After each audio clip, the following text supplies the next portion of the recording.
Let's go! It's dry dock time!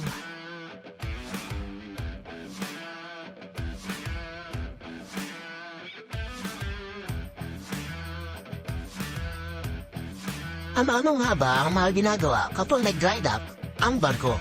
Tara, papakita ko sa inyo mga kaslapsoy. As an ETO or Electro-Technical Officer, also known as Ship Electrician, kapag na-dry dock ang barko, ito ang unang job mo.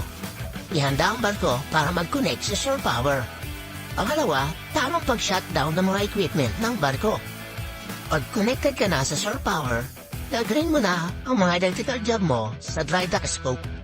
Mega test ng mga electrical motors, installation ng mga new sensors, installation ng mga navigation equipment, navigation lights, maintenance ng mga searchlight at readers, palit ng mga UPS batteries, DFD, at mga ibang iba, disassembly ng mga naglalakihang motor, thrusters, at blower fan motor.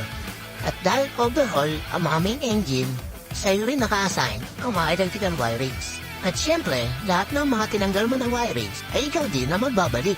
Idagdag mo pa dito ang pag-assist sa mga dumarating na repair technicians. At ito pa, may panghuli pa na importante, ang sea trial ng barko at ang pagpasa ng mga test sa mga surveyors at inspectors. Ngayon, masasabi mo bang madali lang maging electrician ang barko?